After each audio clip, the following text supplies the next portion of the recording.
Dos niñas en Arévalo.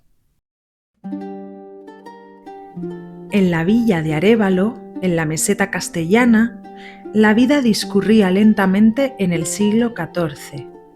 No era un lugar tan concurrido como Toledo o Córdoba, pero sus calles estrechas, de casas de adobe y madera, guardaban el murmullo de rezos, pregones y canciones. Allí convivían cristianos viejos con los judíos de una pequeña aljama que mantenía su sinagoga, sus oficios y su cementerio en las afueras. Entre esas casas vivía Solika, una niña judía de 9 años, hija de un escribano que copiaba contratos y cartas en romance y en hebreo.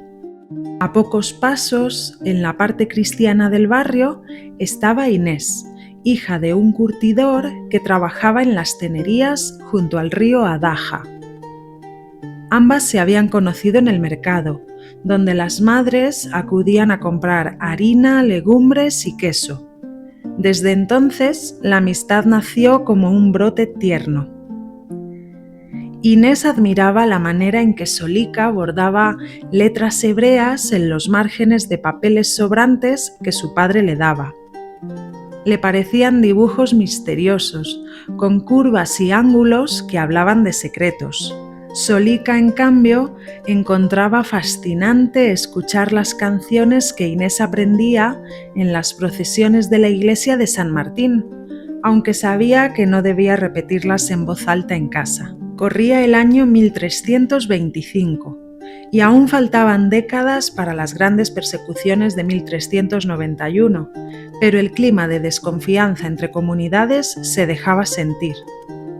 Los sermones de algunos frailes predicaban contra los judíos que no aceptaban la verdad, y los niños a veces repetían esas palabras en los juegos, como ecos que no comprendían del todo.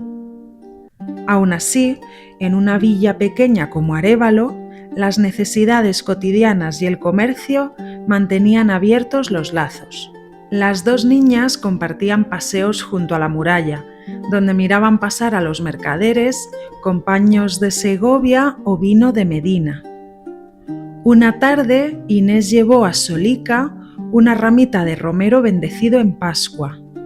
Solika, agradecida, le mostró en secreto una bolsita con especias que su madre usaba para perfumar la casa en Shabbat: canela, clavo y azafrán. Cada aroma se volvió una promesa de amistad. Con el tiempo, ambas comprendieron que había límites invisibles. Inés no entraba en la sinagoga y Solika no pisaba la iglesia. Sin embargo, se encontraban en el punto neutro del río, donde se sentaban a lanzar piedras planas sobre el agua. Allí se contaban sus pequeños sueños. Inés quería aprender a leer como su hermano mayor, y Solika deseaba conocer las historias de caballeros que se cantaban en los romances. En una ocasión, durante una fiesta de San Juan, las tensiones crecieron porque algunos mozos del pueblo acusaron a los judíos de encarecer el pan. Esa noche Solika se asustó y no quiso salir de casa. Fue Inés quien, al día siguiente, se acercó con una cesta de cerezas de su huerto para hacerle saber que su amistad seguía intacta, más allá de rumores y miedos.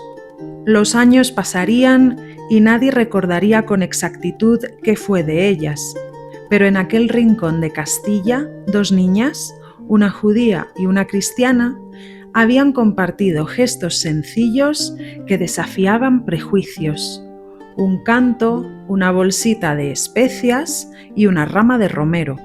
En medio de un siglo de sospechas y fronteras invisibles, habían tejido una amistad que quizá, como el murmullo del río, nunca se perdió del todo.